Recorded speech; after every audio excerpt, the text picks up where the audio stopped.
Masya Allah. Bayangkan kalau kiamat tiba-tiba terjadi. Begitulah agaknya terkejutnya kita. Kiamat terjadi tapi belum sempat berbakti kepada orang tua. Dosa belum sempat meminta maaf. Silap dan salah berapa kali kita kencing di kainnya yang bersih. Berapa kali dia tidak jadi tahajud gara-gara kita menangis dari Isya sampai subuh. Pakai pengawet nangisnya. Tapi kita tak pernah sadar itu. Kita menganggap kita di dunia ini dibesarkan angin. Kita menganggap kita ini bangsawan, bangsa yang hidup di awan. Berapa kali dia tidak jadi sholat duha gara-gara kita kencing. Berapa kali nasi yang sudah mau disuap masuk ke mulutnya tak jadi. Bahkan dia tidak makan sama sekali. Dan berapa kali makanan dia belikan hanya untuk susu, hanya untuk menyenangkan kita. Pernah kita balas. Dan dia tidak pernah minta balas itu. Oleh sebab itu siapa yang mengingatkan? Abdul Somad diberikan judul berat ini. Judul yang paling berat ceramah tentang orang tua, tentang ibu, tentang ayah. Jarang saya mau menerima judul-judul pengajian. Ini pun dikasih tahu setelah sampai di sini. Maka saya belok-belokkan dikit. Air mata udah mau menetes, belokkan lagi. Nanti kalau saya nangis di sini, siapa yang ceramah kalau saya nangis? Oleh sebab itu maka yang orang tuanya masih ada, beruntung dan bertua, bawakan dia rumah makan. Ada sahabat saya namanya Ustadz Lukman di Pontianak. Pontianak, bukan Kuntilanak. Mereka punya program namanya Bawa Ibu ke Rumah Makan. Keren nama programnya. Bawa orang tua ke rumah makan. Nanti hari libur adik-adik anak-anakku sekalian libur, bawa ayah, bawa ibu ke rumah makan. Ketika Ustadz Lukman cerita itu ke saya, Ustadz Somad kita punya program baru nih. Apa nama programnya Ustadz? Bawa ibu ke rumah makan. Alhamdulillah Ustadz Lukman, seluruh rumah makan di Pekanbaru tempat tinggal saya itu semua sudah saya bawa almarhumah saya. Saya bawa sup tunjang, saya bawa rendang, saya bawa goreng ayam, saya bawa goreng puyuh, saya bawa. Cuman ada rumah makan ular sawah itu yang tak saya bawa singgah. Lain dari itu sudah saya bawa. Tak ada penyesalan dalam hati. Senangkan hatinya. Apa pakaian yang dia suka? Orang tua itu tidak minta yang besar, asal ada saja. Pulang dari Yogyakarta sampai ke rumah, ini tadi ada nampak sedikit tanda terkenang. Kalau banyak makan sendiri. Ketika dia senang melihat itu, bahagia hatinya, nampak senyum di tepi bibirnya, pada saat itulah rahmat Allah terbuka. Pada saat itulah ridha Allah datang. Mengapa sulit mencari pekerjaan? Mengapa payah mencari penghidupan? Salah satu yang mempersempit ridha Allah itu adalah karena tidak berbakti kepada orang tua. Oleh sebab itu maka judul tema yang diberikan birrul walidain, berbakti kepada orang tua, bahagiakan. Ini ada juga ini anak-anak yang sudah sukses ini, papa, mama sudah meninggal, papa jangan risau, silakan terbang ke Yogyakarta, ada adik di sana, silakan terbang ke Surabaya, ada kakak di sana, silakan terbang ke Kuala Lumpur, ada keluarga di sana, jangan hiraukan. Kata bapaknya, kalian terbangku saja kalian pikirkan, kemana aku hinggap tak kalian pikirkan. Ada sebagian orang ketika ibunya meninggal dunia, marah dia, mengamuk dia anggap kebahagiaan itu sudah hilang, padahal membahagiakan orang tua dua-dua adalah tanggung jawab kita. Kalau dua-duanya sudah tidak ada Pak Ustadz, masih ada keluarga. Ada keluarga. Al-khalah bimasabatil saudara ibu, kakak ibu, adik ibu, sama seperti ibu. Sambung lagi silaturahim, buat dia senang, buat dia bahagia. Man ahabba yubsatalahu fi rizqihi, siapa yang mau lapang rezekinya, wa yunsa'alahu fi atharihi, dipanjangkan umurnya, falyasil rahimahu, hendaklah dia menyambung tali silaturahim. Saya ceramah di satu kota. Sampai di kota itu saya melihat rumah besar, megah, mewah, seperti istana. Cuman saya segan mau nanya, gak mungkin saya tanya, Pak, ini hasil dari apa? Saya tengok, saya ngangguk. Kawan-kawan saya yang ikut di situ seperti ngelihat kucing semuanya.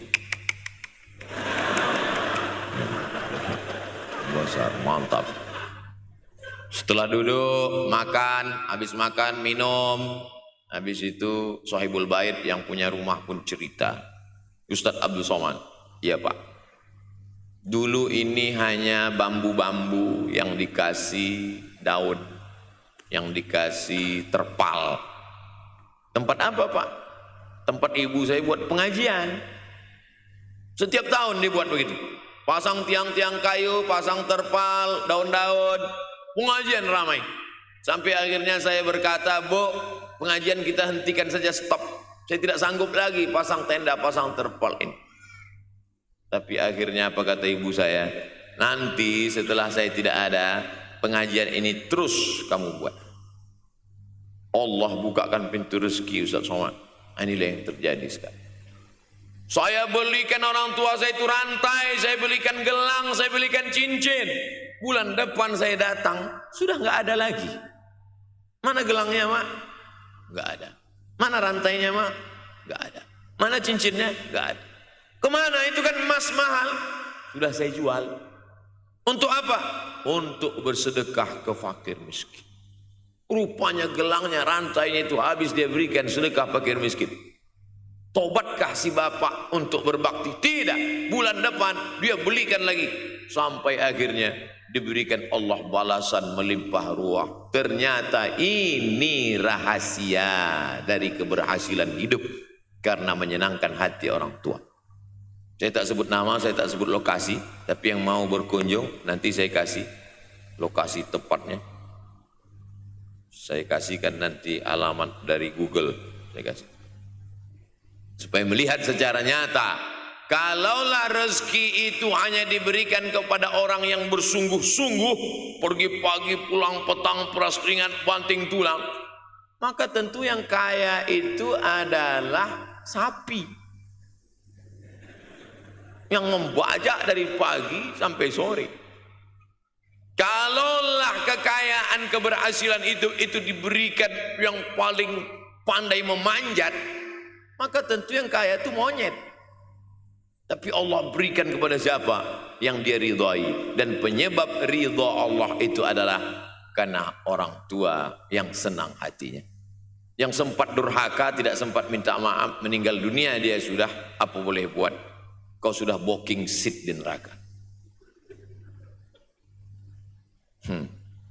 Yang sudah sempat durhaka, tidak sempat minta maaf, meninggal dunia gara-gara dia pecandu narkoba, pemabuk, pezina, mati. Orang tua dalam keadaan susah.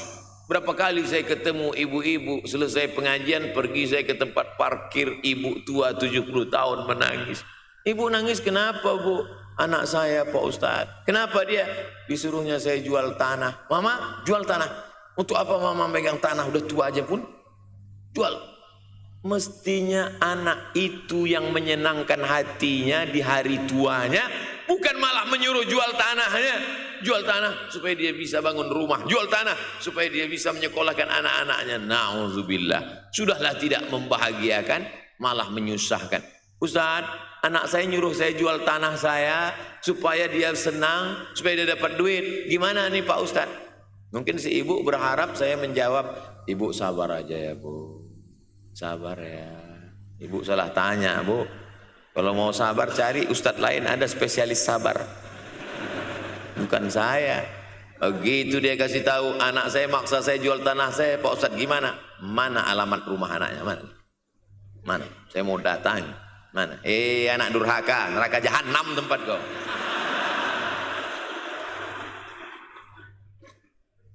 Tak mau dia ngasih alamat. Rupanya dia takut. Nanti anak saya malah marah sama saya, Pak Ustadz. Saya kasihan. Mudah-mudahan Allah berikan kekuatan pada ibu. Tapi cerita ini bukan satu dua contoh kasus. Ternyata zaman sanggup memperkarakan pengadilan hanya karena sebatang pohon kayu. Atau cuma saya yang dapat berita aja? Adik-adik ada juga dapat kiriman itu. Sanggup memperkarakan sebatang pohon kayu. Padahal kalau kau jual semua kebunmu itu, belum tentu dapat menebus. Datang seorang laki-laki mengadu kepada Nabi Muhammad SAW. Ya Rasulullah, ini bapak saya ini kurang ajar sekali. Bapaknya kurang ajar? Diambilnya harta saya ya Rasulullah. Gimana ini ya Rasulullah? Apa kata Rasulullah SAW? Anta wa maluka li abik. Anta sampai ke tempat kita jadi ente. Anta wa maluka, ente, harta ente, li abik, punya bapakmu. Jangankan hartamu yang di rumah itu, dirimu pun punya bapakmu. Nabi membela, seolah-olah Nabi berkata, apa yang diambil itu belum ada apa-apanya dibandingkan melepuh kulitnya untuk memberikan engkau sesuap makanan yang halalan thayyibah. Orang yang durhaka pada orang tuanya, insya Allah anaknya juga akan durhaka kepada dia. Oleh sebab itu maka jangan pernah durhaka. Kalau sempat durhaka lalu kemudian meninggal dunia dia Pak Ustadz, sudah meninggal pun tetap masih bisa berbakti. Pertama dengan doa, kedua dengan sodakoh. Kalau kebetulan rezeki banyak sodakoh. Kalau tidak ada rezeki melimpah, doa. Bangun malam, Rabbi firli wali walidayya warhamhuma kama Rabbi firli, ya Tuhanku ampunkan aku, wali walidayya, ibu dan ayahku, warhamhuma, sayangi mereka berdua, kama, sebagaimana Rabbayani shaghira, sebagaimana mereka mendidik aku. Coba kita lihat susunan kalimatnya, seperti ada kekeliruan kalimat. Na'udzubillah, mana mungkin kalimat Allah keliru? Allah ingin menegur kita, sayangi mereka sebagaimana mereka mendidik aku. Mestinya kalimatnya kan tidak begitu, sayangi mereka sebagaimana mereka menyayangi aku. Tapi ternyata sayang belum tentu mendidik, tapi mendidik pasti sayang. Karena bunyi kalimatnya, sebagaimana mereka mendidik aku. Jadi banyak juga anak-anak ini tidak sayang karena salah didik. Disangka sayang itu dengan ngasih motor, disangka sayang itu dengan ngasih gadget, disangka sayang itu dengan ngasih transfer uang yang berlebihan. Belum tentu sayang. Dulu ada insinyur arsitek yang membangun salah satu rumah keluarga saya. Kuliahnya di Jogja, cerita dia. Dulu saya kuliah di Jogja, Ustadz Abdul Somad, insinyur. Terus teman kami sakit di kos-kosan. Kami bingung mau nelpon siapa. Akhirnya datang mobil mewah, parkir polisi, tentara, ramai. Barulah kami tahu rupanya dia anak menteri.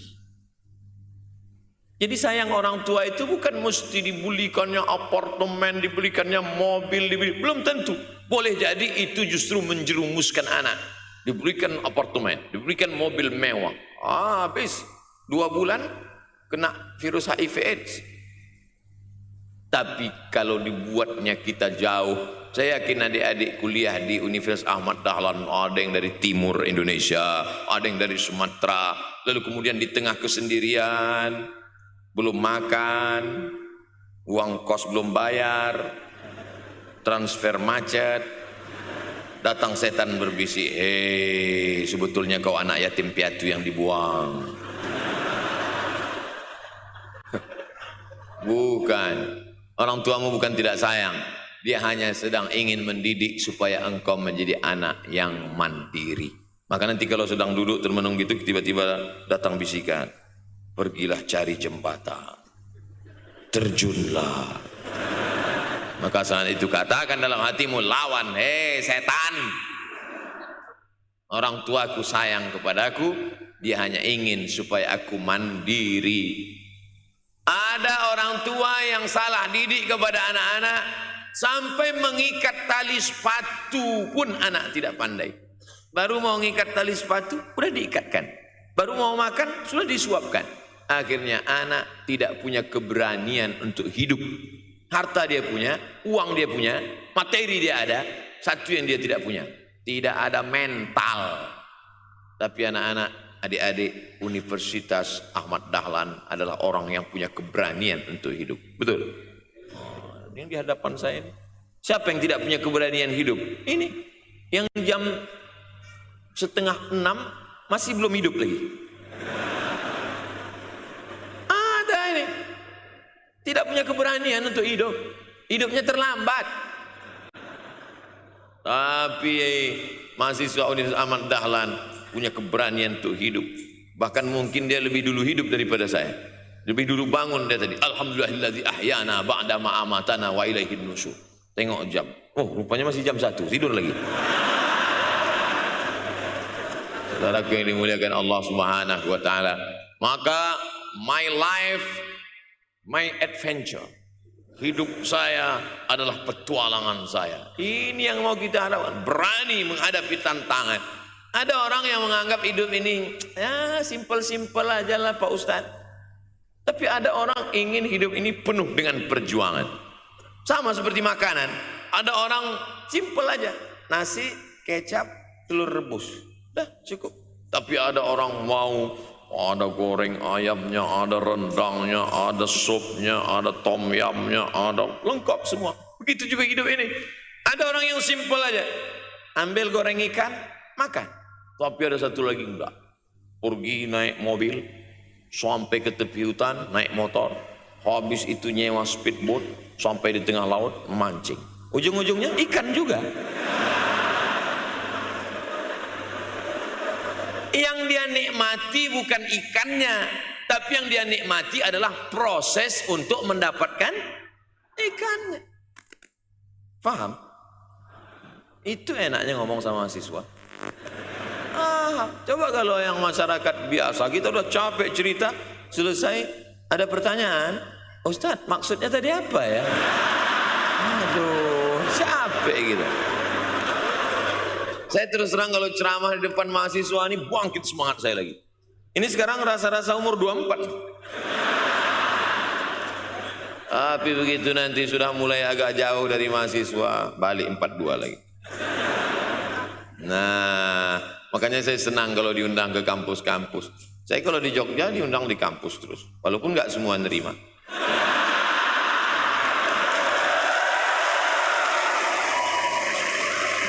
Saudara yang dimuliakan Allah Subhanahu wa taala, maka kita harus sering-sering bersama. Apa ini takbir? Takbir itu ngusir setan. Tadi saya ceramah jam 4:30. Sekarang sudah jam 5:30 Artinya saya sudah ceramah 70 menit. Ini sudah keluar dari kode etik. Karena di mana-mana saya ceramah 60 menit. Kenapa bisa Ustaz Somad ceramah 70 menit di Universitas Ahmad Dahlan ini? Kenapa? Semangat. Semangat yang membuat kita. Padahal berdiri lagi. Tahan. Belum sarapan lagi. Tahan. Artinya apa? Yang membuat kita kuat itu bukan materi, bukan makanan, tapi semangat. Maka jangan sempat kehilangan semangat. Bangkitkan semangat. Semangat terus. Semangatnya apa? Semangat ingin membahagiakan orang tua. Kalau lupa, tulis. Biasanya mahasiswa ini kan suka lupa. Tulis di dinding kamar. Semangat bahagiakan calon mertua.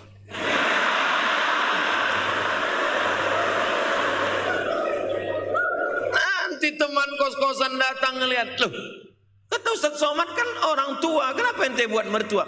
Sedangkan mertuaku saja kubahagiakan, apalagi orang tua.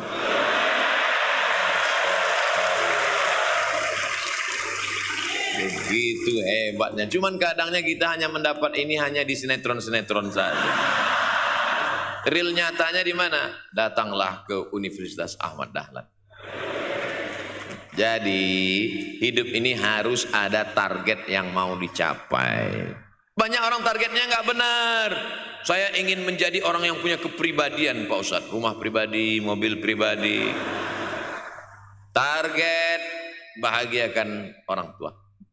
Gaji pertama kalau kerja nanti umroh.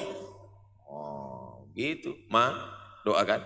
Nanti kalau aku kerja insya Allah gaji pertama nanti memberangkatkan umroh. Syukur-syukur nggak usah diomongkan dulu. Kasih surprise. Senang. Mama, ayah, ini gaji pertama. Dia buka tengok 700.000.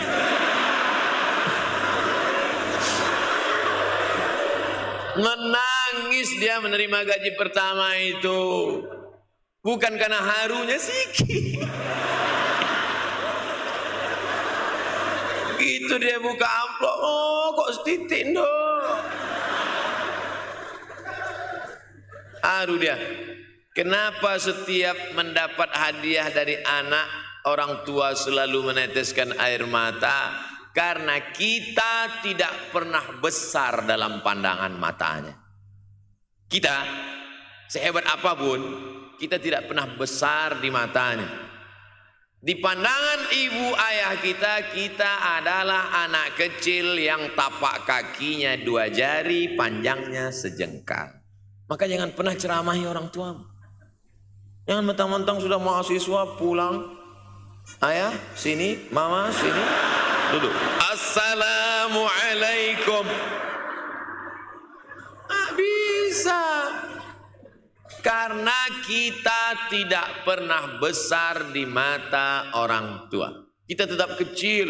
Walaupun kamu sudah menikah, sudah punya istri, sudah punya anak, kau tetaplah anak-anak dalam pandangan dia. Oleh sebab itu jangan sok besar, jangan sok hebat. Kalau ada pesan yang ingin mau disampaikan, jangan melalui mulut kita, dipinjam mulut orang lain. Tokoh masyarakat, alim ulama, dia ngajinya di mana? Ada yang mau kita perbaiki, jilbabnya mungkin kurang panjang, mungkin ada kebiasaan dia yang kurang baik. Sementara kita udah ngaji, sudah belajar di Universitas Ahmad Dahlan, sudah terpelajar, membuat dia mau menjadi orang baik. Tidak mesti dari mulut kita, pinjam mulut orang lain. Assalamualaikum Pak Kades, pinjam mulut Pak Kades sebentar boleh? Pak Kades, ayah saya kan orangnya baik sama Pak Kades. Iya, nanti kalau saya ngomong dia nggak dengar. Jadi saya mohon tolong Pak Kades. Pak Kades, ayah saya sampai sekarang belum sholat Pak Kades. Jadi tolong Pak Kades nasihati dia. Kata Pak Kades, saya juga nggak sholat.